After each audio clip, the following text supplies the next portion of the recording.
Welcome to the I Ching Cafe. My name is Belinda Doveston and we are here together for our weekly I Ching forecast. This time for the week commencing the 24th of March 2025, our last full week in March. Next week we have a little bit of March and the rest into April already. Can you believe it? Okay, last week we had a locked hexagram, hexagram 56, the Wanderer, on new adventures, okay, new things that we are pushing out towards the search for the Holy Grail, okay, the quest of Parsifal on this journey of pushing out from what we know, okay, our current world, our current home base, going on those journeys, those wonderful journeys I spoke about, to find something new, to expand our consciousness, broaden our horizons and see the world in a much bigger place. The power of travel. Physical travel really inspires us. And perhaps last week you had the boon of actually traveling, okay, of going on a journey of some kind of physical sort, or perhaps for most of us, the journey of expanding the way we think, right, our consciousness into those new areas and learning how to travel well when we're on a new land.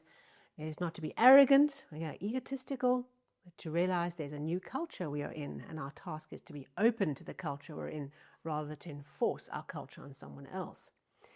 Yes, I bought my tickets. I'm living on a jet plane, as I said last week. And so for you, what was your travel story from last week, working with the I Ching? Where did travel come to greet you and work with you last week? And what were the insights that came to you from that process? Mine was that when we travel, we need to travel with purpose. So I'm thinking about planning my trip, thinking about some purposeful things to go and experience so that I can expand my consciousness in that journey as well. Okay, so this week, let's tune into what is the I Ching asking us to pay attention to this week.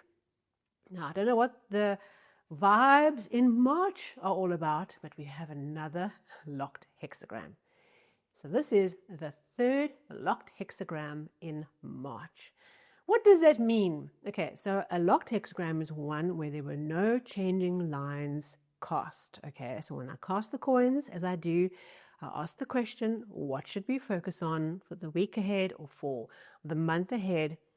I cast those coins, and if changing lines came up, all right, a 6 or a 9, when you tally them up, that's a changing line, and that speaks to the idea that there's something inherently moving. It's a moving line. It's another way of calling a changing line. It's a moving line. The energy is moving and shifting, okay, and it wants to transform into something else. Lots of changing lines, lots of different types of change, lots of rapid accelerations as you move from one hexagram to the next. Okay, and this week we've got no changing lines. So we've had 3 of these in March. And to me, this speaks to a real focusing and intensification energy that comes with a locked hexagram. There's no pops of change, as I call them, right? There's no fandangled, weird side alleys. This is it. Okay, this is the focused energy that we need to double down on. It almost creates a quiet focus around specific things. Okay, so if you found your week was like that, maybe the I Ching is speaking to you through the locked hexagram energy. Okay, so what is our locked hexagram this week? I'm sure you're thinking, oh dear, there's 64, there's some nasty ones in there. What can it be? It is hexagram 27, nourishment. Okay, you know very well if you've been on the channel or a podcast for a while that the structure of this hexagram is an open mouth. We have a top jaw, a strong line at the top, strong line on the bottom, all the open lines in the middle. That's a bird with its mouth. All right, feed me, feed me, feed me. Okay, that is the energy of this hexagram. It's a mouth that's wanting to take in. Okay, a hungry mouth. So there's 2 facets of how we can work with this hexagram this week. The one is, what do we take in? Okay, what is the nourishment we choose to fill ourselves with? And often what happens with this hexagram is we are challenged to rethink about what really feeds us. We all have a hunger for something, or a part of our lives where we feel hungry and missing something and looking for something, malnourished. We all have a part, multiple parts of our lives where we have this feeling. Whether that's feeling like you don't have friends, or you don't have cash, or you don't have prospects, or you don't have that beautiful one-on-one love relationship that you have in your mind that you'd really love to experience, or the job, or the family, or the hobbies. What is it? Where do we feel hunger? Where do we feel malnourished? This week allows us to work with that. Okay, this energy of this hexagram this week really allows us to tune into that and to start to work with some insights around what that means. Now, for me, like when you get the insight and you understand it, like that's like 80% of the job done. The rest is all about unfolding the actual change that needs to take place. But the moment we see it and we understand it, we name it and we can wrestle with it and describe it, we understand the thing that's in front of us, the magic it has over us is dissipated, okay? The enthrall, the delusion that it holds us trapped in is released, okay? We are free of the ignorance around it. So our job here is, as we work with nourishment this week, is to work out what is it that we nourish ourselves with. Where do we feel hungry? And where in that part of our lives, physical, emotional, mental, spiritual, where we feel hungry, are we feeding ourselves with things that don't bring nourishment that we actually need? So we're hungry and we're taking in, but what we're taking in is not actually giving us what we need. A great week for us to really tune into this idea of hunger and where we are satiated, what brings real relief, real nourishment, real nutrition, quality energy. Where do we take stuff in that doesn't give us that, and what do we need to do differently to be nourished? If your physical world is sorted and you're sleeping and you're eating well and things are in balance, that's great. But emotionally, are you being fed emotionally? And then do we make choices about relationships and friendships and environments where we're doing things, but it's not really feeding ourselves on that level emotionally? Like, you go to a crowd and you spend time with a whole lot of people and you come away and you feel worse. You feel like, oh my goodness, I really feel so alone and outside. Okay, how do we wrestle with these different things, right? This energy this week, it's locked. So it's like really forcing us to concentrate. Where is this energy asking us to tune into? Where it's working, where we are nourished and we are feeling energized and full of energy around this particular aspect of our lives, and where we are just feeling flat. Okay.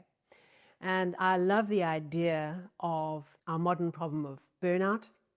I don't like the modern problem of burnout. I like this idea that there's a difference between being depleted and being fatigued. Fatigued is where there's a physical exhaustion that you can only recover through rest, right? And then there's depletion. And this is this hexagram. This is depletion when we are not feeding ourselves correctly, all right? And the way that we fix depletion is we start putting things back in that allow us to build our energy back up. So when we are feeling tired and exhausted and just kind of consumed by our work and our lives, what we naturally try and do is we try and sleep. And for most of us, we're not getting enough sleep, so that does help, and it is important, especially if you've got sleep and insomnia issues. But if you're sleeping day after day after day and it actually doesn't make a difference, it's not fatigue, it's depletion, right? We have to put back in what we have taken out. We have to put good quality fuel back emotionally, mentally, physically, spiritually. And I've found that when I just want to lie down and sleep and feeling just like exhausted, and I've worked out it's not fatigue. So I've had a good night's sleep, night after night after night, okay. I am eating, I am hydrated, those things are taken out of the equation. It's depletion. And I found that the only way to deal with depletion, use it or don't use it, is to do something that I love. I know this is earth-shattering. How could this be so earth-shattering? Whether that's taking out a craft project or making something or doing something that reactivates my energy. Even though all you want to do is you just want to lie down and sleep. If sleep is not the issue, doing things we love that brings us joy, that brings us nourishment and a sense of fulfillment, yes. Okay. So if this is your challenge, hopefully those words of wisdom can help you this week in learning how to differentiate between fatigue and depletion. And what do we need to do to solve the depletion problem if fatigue is not actually the thing? And it's very tempting to think that when we are feeling smashed, right, by the week, by the circumstances, by the intensity of the lives that we all have, that just lying in bed all day or watching streaming services all day long is my way of chilling out.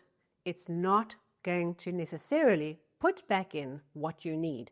Do it for a time, but be clear why you're doing it, and be clear what actually gives you energy and solves your depletion problem, and then go and do that. And you might be surprised, going for a walk, doing a craft project, working on something at home, a DIY project, whatever it might be. It doesn't have to be earth-shattering, but it just connects you to the creative flow, puts you back into something coming back into the tank. So that's the first aspect of this hexagram. The second aspect is it's not just about what comes in your mouth. Remember, the mouth is open. It's also what comes out. So this hexagram's second part is also how we pay attention to the nourishment of others, and in particularly how we use our words to support and care and nourish the people around us. There might be an opportunity this week where you can make a choice to share something, to have an intimate conversation, even if it's uncomfortable, to have that engagement where your words help somebody else, where they guide somebody else out of their depletion, where they connect someone to what it is that they will need to focus on next to move out of the state of malnourishment that they're in. Maybe it's just about explaining this idea of nourishment, depletion and fatigue, and this whole thing of like what you put in, what you feed, is it really giving you what you need? And maybe that's what you can share. But just pay attention this week to your words. Understand that they have power. They have the power to suck the nourishment out of somebody. And they also have the power to really just give a little boost to someone, sharing some kindness and some care and a few words that you can bring to them. Something to encourage the other person to keep going, or to think differently, or to try harder, or to do better, whatever it might be. What are they needing? What is the care and the nourishment? If they were your little baby chick, okay, and you were bringing that food to them, the open mouth, where they're hungry, and what do they need to get some nourishment, to think about nourishment in a new way. It's not just about feeding them, it's about teaching them how to fish, okay? That's what it is all about. So an interesting week where we're really tuned into the food of the body, the food of the love, the food of the mind, the food of the soul, understanding where we are feeling malnourished and hungry. Where do we feel, craving something? And sometimes when we feel cravings for things, they are not quite the things that we are actually craving, right? There's something underneath that we need to pay attention to. What is the real thing that we are craving, that we are feeling malnourished over? And let's get to the root of that and work with kindness and compassion for ourselves and for the people around us. A wonderful energy this week where we have that opportunity of feeling filled up, right? Feeling full and happy and prosperous through the nourishment that we reach out to. Thank you so much for being here with me. As always, if you like this episode, a thumbs up, a like would be great. And if you have a comment on last week's I Ching overview, that would be great too. And of course, new to the channel, subscribe, hit the bell, hit the follow button, you know the story. And the episodes will come into your app as they come up weekly and monthly. And I look forward to seeing you again very soon for our 31st of March into April. Monthly for April. We're going to get cracking into that month pretty quickly. And I look forward to working through that with you soon. Until then, take care.